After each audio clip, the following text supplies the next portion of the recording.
Gunung Gamkonora, salah satu gunung tertinggi di Maluku Utara dengan ketinggiannya sekitar 1635 mdpl. Tapi perjalanan ke puncaknya ternyata tidak sesederhana yang aku bayangkan. Nama Gamkonora berasal dari bahasa lokal yang artinya gunung api besar. Gunung Gamkonora salah satu gunung api aktif yang berada di Halmahera Barat, Maluku Utara. Dengan ketinggian 1635 meter di atas permukaan laut, Gamkonora menjadi salah satu gunung tertinggi di Pulau Halmahera. Tapi di balik jalurnya yang akan kami lewati, gunung ini punya sejarah yang cukup panjang. Aktivitas letusan Gamkonora sudah tercatat sejak abad ke-16. Bahkan pada tahun 1673 terjadi salah satu letusan terbesar yang disertai tsunami hingga mengendangi sejumlah desa. Letusan terakhir yang tercatat terjadi pada Juli 2007. Saat itu aktivitas vulkaniknya meningkat cukup signifikan hingga ribuan warga di sekitar gunung harus dievakuasi. Jadi gunung yang hari ini akan aku datangi bukan cuma menawarkan pemandangan. Di balik jalurnya ada sejarah panjang tentang bagaimana manusia dan gunung api hidup berdampingan.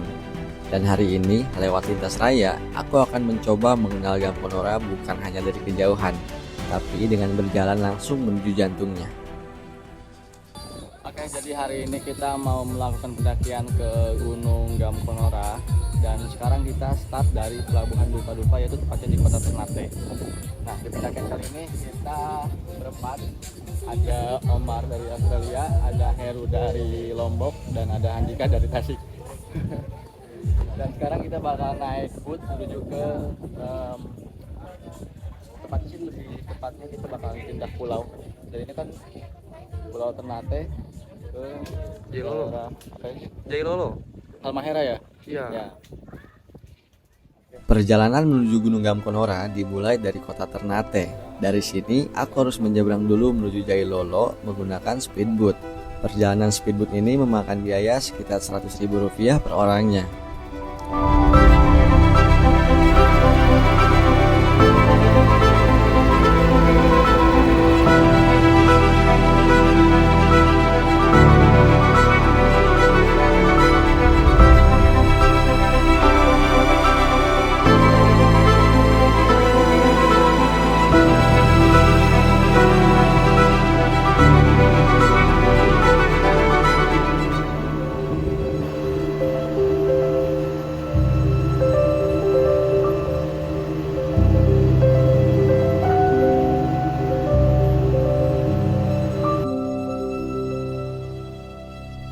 Oke, sekarang aku sudah masuk di kota Jailolo, tepatnya ini Halmahera. Ini bagian barat. Nah, sekarang kita bakalan naik mobil ini. Ini adalah travel yang ada di sini, dan kita bakalan OTW ke base camp itu sekitaran 1-2 jam dari sini. Sesampainya di Jailolo, kami tidak langsung menuju base camp. Kami mampir sebentar ke minimarket untuk melengkapi logistik sebelum melanjutkan perjalanan. Oke, jadi sekarang kita mau belanja logistik. Motor, Cok. Oke, jadi sekarang kita mau belanja logistik buat pendakian besok di sini. Let's go.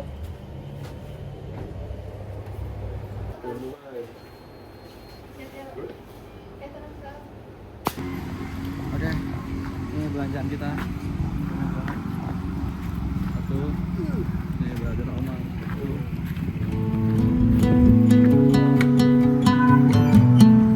Dari Jailolo, perjalanan menuju base camp Gamkonora masih sekitar 2 jam. Dan sepanjang perjalanan, suasana cukup sepi. Jalanan yang kami lewati juga terasa jauh dari keramaian.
barang-barang kita semua.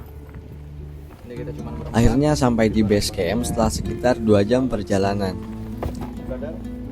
Oke, brother. Base camp yang terletak langsung di pinggir pantai, terlihat anak-anak yang sedang bermain. Anak-anak di sini masih jauh dari kata gadget. Mereka lebih memilih bermain seperti sewajarnya anak-anak di zaman dulu. Karena pendakiannya baru akan dimulai besok, aku langsung mengurus registrasi dengan membayar uang sejumlah Rp25.000 per orangnya dan menyiapkan semuanya untuk pendakian.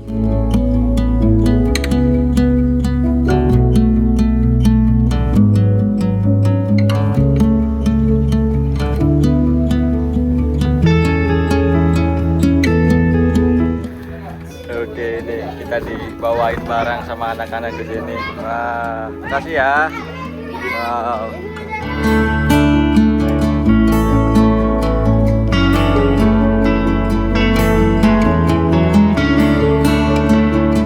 Al, sini Al. Nih, aku punya teman baru. Namanya siapa? Kamu mau jadi temanku nggak? Siapa namanya? Kakak, Kenalan dulu. Kamu mau jadi temanku nggak? saya Jan. Apa? Siapa namanya? Jan. Messi, itu Messi namanya. Satu lagi, kamu mau jadi temanku nggak? Siapa namanya? Kenalan dulu dong. Jikri. Perkenalkan nama saya, gitu. Jikri. Ayo, gitu dulu. Perkenalkan nama saya. Jikri. Malam ini aku istirahat terlebih dahulu karena besok perjalanan sebenarnya baru akan dimulai. Oke, selamat pagi guys. Jadi kita pagi ini lagi packing. Nah, ini barang-barang kita dan setengah barang-barang kita udah masuk ke carrier punyaku dan ini udah berat banget. Mungkin ada sekitar 18 kilo. Ayo kita timbang dulu. Mana timbangannya ya? Timbangannya tadi mana? Oh ini dia. Oke, kita coba timbang ya. Let's go. Berapa kilo dia? Oh masih berat. 18. Wah, Mantap. dia 18 kilo guys. Ya lumayan lah buat carrier sekecil ini. 18 kilo itu udah berat banget kayaknya. Nah di pendakian kali ini kan kita berempat, kita cuman bawa 2 carrier dan 2 daypack. Mungkin jam berapa sekarang? 9 ya. Ya setengah 10-an lah kita mulai trekking menuju ke Gunung Gamkonora. Dan kita bakal pakai ojek dari sini. Harganya tuh 50.000 sampai ke pos 1. Oke, kita lanjut lagi. Dari rumah singgah, kami tidak langsung berjalan kaki. Kami menggunakan ojek menuju titik awal pendakian. Tapi sebelum memasuki jalur, kami terlebih dahulu melapor ke kantor pemantauan Gunung Api Gamkonora. Di sana, kami mendapatkan arahan dan informasi sebelum memulai perjalanan. Setelah semuanya selesai, kami kembali melanjutkan perjalanan menggunakan ojek menuju ke pos 1.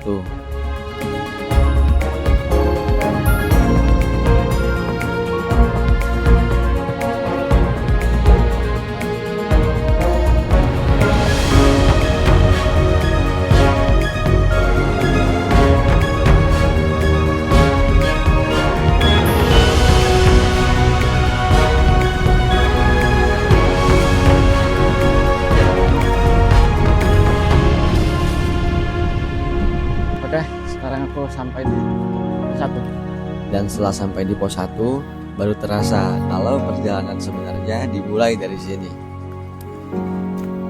Jalur Gamkonora menjemput kami dengan panas yang cukup terasa.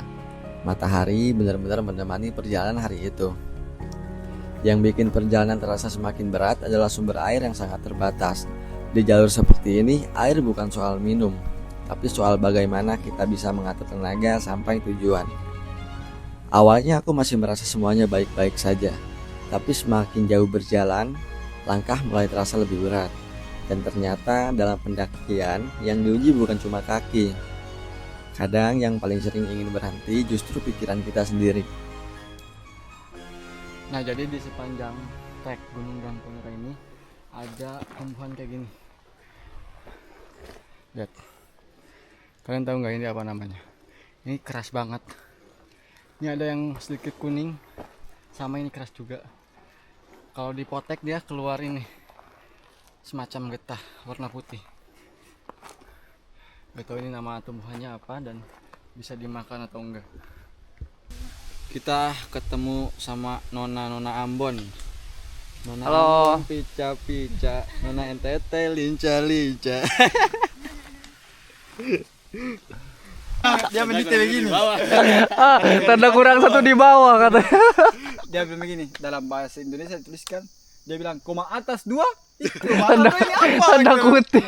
Wih, ternyata tanda kutip. Makanya kita ikuti pakai bahasa itu ternyata lucu. Ini Ahmad underscore Ansar 258. bukan Ahmad Hah? Ini. tanda kurang bawah. Ah, tanda bawah. Tanda kurang di bawahnya. Ansar 258. Oke, setelah berjalan sekitar 4 jam dari bawah, kita baru sampai di pos 3. Kenapa kita lama? Karena kita banyak berhentinya. Ketemu orang, ngobrol, diam, ketemu orang lagi, ngobrol, diam lagi. Ya, begitu.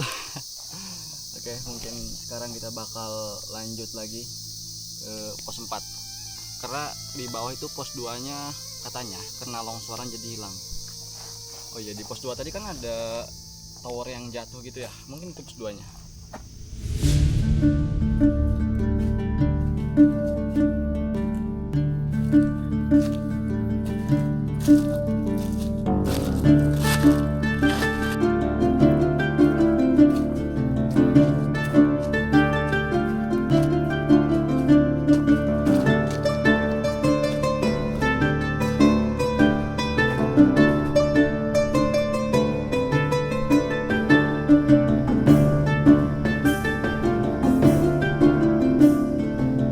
Nah, ada beberapa perbedaan Gunung Jawa sama gunung di Maluku.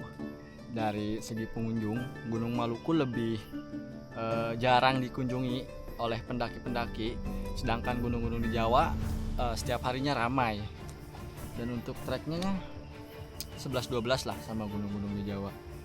Kalau gunung-gunung Jawa itu 3000 mdpl, tapi mereka startnya dari 1400, 1500. Kalau di sini Gunung Maluku, mereka itu startnya dari 0 sampai 300 mdpl dan ketinggiannya rata-rata di atas 1500. Ya sama aja gitu. Nggak ada bedanya kalau dari trek ya. Sama-sama nanjak, capek.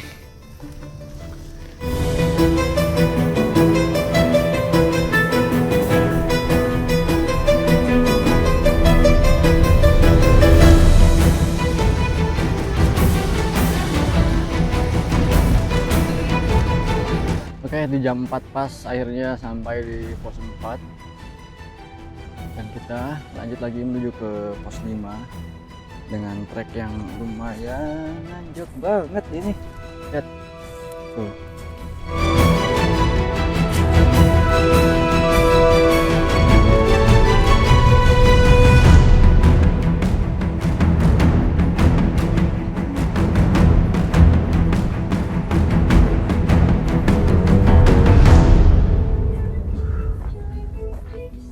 Oke, sekarang jam 5:09. Aku baru sampai di pos 5. Sumpah ini bener-bener panas banget. Ini jam 5 pun. Kalau di Jawa ini udah ini deh, kayak jam 3 di Jawa Barat. Panas banget, guys. Di sini tuh gelapnya jam 7. Jam 7 tuh masih kayak jam 6-nya di Jawa Barat. Dia baru bener-bener gelap di jam 8.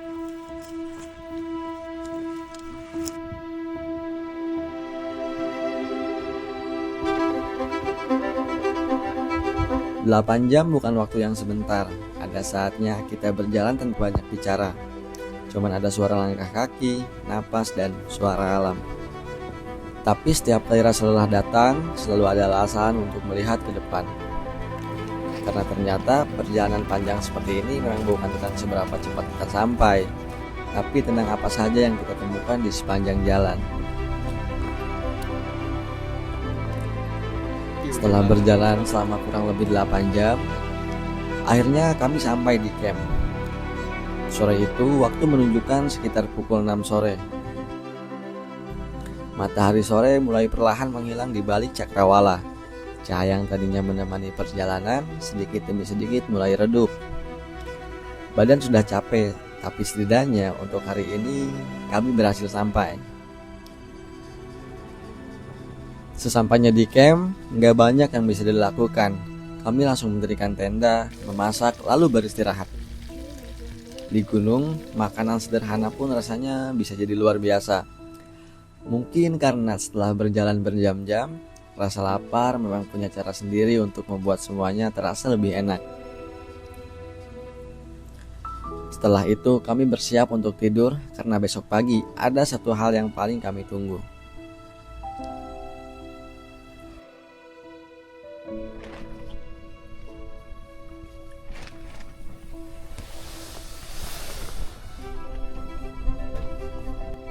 Selamat pagi guys, ini jam 7 aku baru bangun.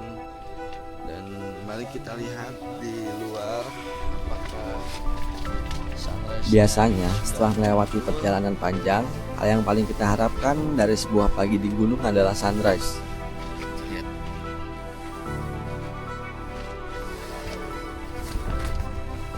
Tapi pagi itu berbeda.